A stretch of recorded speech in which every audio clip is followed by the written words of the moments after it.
Welcome back to Juggling Motherhood, Work, and Everything in Between, a mental health discussion featuring three inspiring Black moms, Mae Lindo, Chioma Janelle, and Nicole Brown Faulknor. In this final episode, these incredible women delve into the intricate balance between career ambitions and motherhood and explore effective self-care practices and coping strategies that Black moms can implement to enhance their mental well-being. I think a lot of what we talked about today is about education. I think that if we go back to archives, like African archives, education, and understand the root, not what was taught, but like see where all this is coming from, it always starts with education first. And so in our bodies, it's an aversion. It doesn't know what self-care is. And if there's no self, there's no other. And one of the things I do, I always ensure, if I do this for myself. I do this for myself. Did it come with guilt at first? Great guilt, debilitating, all crippled. But the more you practice, the more stronger your guilt becomes. Because guilt, you have to actually learn to befriend it. Because guilt was taught in our bodies that you are accountable and you are responsible for what's happening. So we have to learn how to carry the guilt so we can build a new relationship and saying, oh, I just chose myself. Oh, that's okay. We have to rewire it. What we do is on a neural level. It is not for the mind, okay? So we have to struggle with choosing ourselves. No self, no other. You caregive, you do all the things. You do all these things over here for you. You caregive, you do this, and you go to be a leader, and you go over here and you do the thing. It is so balanced. And will it come with struggle? Yes. Struggle is good in this way. This is how we heal, okay? So that's how I've done it, and always check to make sure, is my body in a reactivity? If I say yes, I can do something, my body reacts, I meant no. Always, yeah, we rewire, it helps me out. I know I'm like, oh, right, okay, right. We're changing the neurons and our epigenetics, yes, for the future. And so then you respond from that way. So it's a building relationship, because when we had to survive, we were only taught to live in our brain and not our bodies. We got to invite ourselves back. We nurture ourselves, we love ourselves, we see ourselves in each other. I come here, I see each other, I'm like, I see myself, I'm so happy, right? We do that more. That's all I'll say. You know, I 100% agree with that self-care piece. And I think this goes back to like, I have two mothering stories. Like I have the one of like becoming a mom and 100% survival mode. Like there was no like balance. I know my kids suffered, like I know I suffered. I know, again, that irritable, I got burnouts so much quicker. And I think these are the points of like normalizing, hey, this is what this looks like. Fast forward, now being a mom, I pause, I self-care. I'm like, I'm gonna figure out what I need to soothe. I'm like, yo, this is stressing me because I'm pissing me off. I'm gonna go get an iced coffee with a hazelnut shot and like feel not guilty. And I'm not gonna buy one for them because like this is me time. Yes. And I think like that is like that self-care piece of like putting down that guilt feeling and being like, okay, I'm gonna pour into myself. Okay, this right now is stressing me. I'm gonna walk away and like we'll pick it up when I need to pick it up.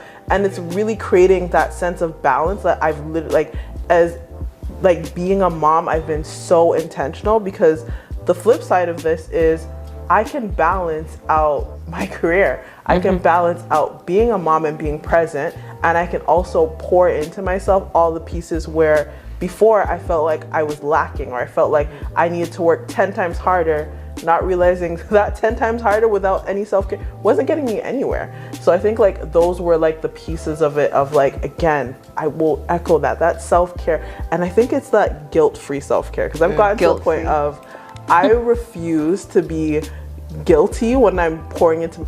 I refuse to feel guilty if I'm gonna go buy a $50 steak for myself. Like I'm just not like, it's just one of those things now that I'm like, this is what it takes for me to balance out everything because I need to like love myself first before I can pour out into anyone else's cup. So like that is how I've like really leaned into that. So it's so funny because I don't usually use the language of self-care, but when I was driving to come to this moment, I was planning out what I'm going to do without my children when I'm done because they'll still think I'm here. And I'm now calling that self-care. So that's what I do. I think for me, again, because the self-care language is fairly new, it's not something that I like come to normally, but truth is And so one of the things that I do that's part of my own self-care is being very open about the boundaries that I'm going to make as a single parent raising 3 kids and doing this professional life where a lot of my job is like holding literally 100,000 people at one point as a member of provincial parliament. The thing that made me have to resign my seat was actually childcare. And I was being told not to tell the world that truth, that there was a possibility that in that particular role, regular people wouldn't understand the challenges of being a single parent and also being an elected official. And so I just took a deep breath and decided I'm going to take my lumps however they come, but I'm going to be honest. And I think for me, that honesty about when it is hard as a mom is doing wonders for my whole psychosocial being. Being honest to my kids about how the systems are operating around them. Like, I've had conversations with my children when weird things are happening at school about the game of school. And so I will teach that game to my kids. And it helps them to feel more empowered when they have to decide to not say something because it's not going to get them to the goal that they have, graduating, right? Or say something because this one required it, right? So those kinds of things for me have been part of what I will now call self-care. Oh, and poutine. Just want to throw that out there. That's such a good question. I have quite a bit actually, and I feel like I've been like constantly building as I go, and like I think like life is a part of like always discovering and rediscovering yourself. So I know like one thing that sometimes as I go in the busyness, I've developed like a routine of what it looks like to like really energize my 5 senses, like really like say, okay, I'm going to be cautious about like the smells that I have because I know it relaxes me, or like the things that like I'm tasting, or like my textured stuff, because no joke, sometimes like the days are really busy, but I also want to make sure like I'm practicing self-care like constantly. So like the things that I'm seeing, like really like the like music that I'm listening to. So even in the evening time when like my day is done, or like I'm writing out a paper or doing like a project, there's a piece of it where it's like, okay, I need to listen to jazz. I need to light a candle because that scented candle is going to give me my smell and I'm going to get the senses, and I need to have like my green tea because then it's my taste. And I'm like, it fills my cup up in such, and it's such small things. It fills my cup up in such a really small, simple way that like, I'm like, okay, this feels good. I'm still unwinding. I'm still doing it. And then other things that I do for self-care is like community. Like, I can't even express how important community is for me, especially like my girls group, like my girls, and being able to be like, yo, we're gonna come together, come to the table. Like, I go away feeling so full and abundance, and making time for those things have been like, oh, it's filled me up in ways that I can't even, like, it just, I'm getting goosebumps talking about how it fills me up. So like, yeah. I love it. I love it. I used to be a musician many, many moons ago, and so I've been infusing music in everything that I do. So like, even when I was a public official, if I took the mic and I had to do something, I would sing a song before I would start, which for me was grounding, but it also reminded me of a creativity in my spirit. And my family is quite musical, and so sort of connected me in that way. My kids have started to require that we eat dinner together, which is not how I was raised, because my family was always so busy that we wouldn't all be at the same place. And I am blessed right now to have that kind of time to be able to like sit and eat together. And it doesn't matter what it is, but they are like very drawn to this moment where everybody has to put their phones away. We all have to just sit there and we have to exist together, no matter what is happening, which has been another very important thing, and laughter for me. Actually, my doctoral work, I studied African-American stand-up comedians, and I argued that they are today's anti-racist educators. And so I spent like 5 years of my life just watching comedy and following very cool people like Paul Mooney. I met Dave Chappelle. He won't remember, but I remember. And so lately I've been watching Michelle Buteau. And she is so funny. And so I have like go-to stand-up comedians that I will lock myself in my little room. I will tell my kids, this is mommy time. And I'm just in there laughing.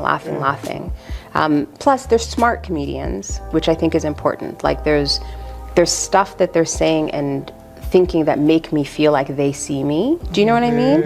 And so it's particular comedians that I go to, but ooh, love it.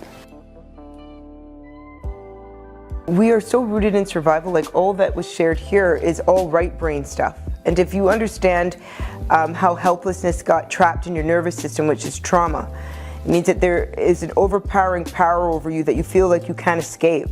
And that creates trauma, if I take it out of pop culture, how helplessness gets trapped in your nervous system. And so to do right brain dominant things is so important. But you'll meet some adults, like I meet them, and they can't play, they're so serious. And I keep doing it until they play.